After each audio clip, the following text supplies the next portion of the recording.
നഷ്ടം ചൂണ്ടിക്കാട്ടിയാണ് അധിക സ്റ്റോപ്പുകൾ വെട്ടിക്കുറയ്ക്കുന്ന നടപടിക്ക് മന്ത്രാലയം ശുപാർശ ചെയ്തത്. ഓരോ തീവണ്ടിയും അധിക സ്റ്റോപ്പുകളിൽ നിൽക്കുമ്പോൾ ഇന്ധനം, പ്രവർത്തന ചെലവുകൾ എന്നീ ഇനത്തിൽ 8000 രൂപയിലധികമാണ് റെയിൽവേക്ക് ചെലവ്. എന്നാൽ ഈ സ്റ്റേഷനുകളിൽ നിന്നുള്ള വരുമാനം 500 രൂപയിൽ അധികമില്ല. ഇത്തരത്തിൽ 1250 സ്റ്റോപ്പുകളാണ് എംപിമാരുടെ ശുപാർശ പ്രകാരം മാത്രം രാജ്യത്തുടനീളമുള്ളത്.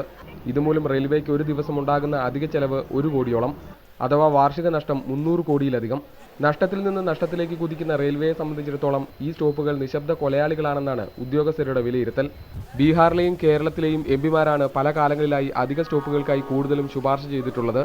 രാജ്യത്ത് ഇത്തരത്തിൽ അധികമായി അനുവദിച്ച സ്റ്റോപ്പുകളുടെ എണ്ണം 2400ഓളം വരും. ഇതിൽ 1250 സ്റ്റോപ്പുകളാണ് അനാവശ്യവും നഷ്ടമുണ്ടാക്കുന്നതുമായി മന്ത്രാലയം കണ്ടെത്തിയത്. എംപിമാർ പ്രാദേശിക സമ്മർദ്ദത്തിന്റെ ഫലമായാണ് കൂടുതൽ തീവണ്ടി സ്റ്റോപ്പുകൾക്കായി ശുപാർശ ചെയ്യുന്നത്. എന്നാൽ മന്ത്രാലയം അത് അംഗീകരിക്കുമ്പോൾ തന്നെ നിർദ്ദിഷ്ട വരുമാനം ഉണ്ടായില്ലെങ്കിൽ ഈ സ്റ്റോപ്പുകൾ നിർത്തലാക്കുമെന്ന വ്യവസ്ഥയും വയ്ക്കാറുണ്ട്. ഈ എംപിമാരിൽ പലരും വീണ്ടും തിരഞ്ഞെടുക്കുക പോലും ചെയ്യാത്ത സ്ഥിതിക്ക് ഈ നീക്കം വലിയ കോലാഹലമുണ്ടാക്കില്ല എന്നാണ് മന്ത്രാലയത്തിന്റെ കണക്കുകൂട്ടൽ. മീഡിയ 1, ഡൽഹി.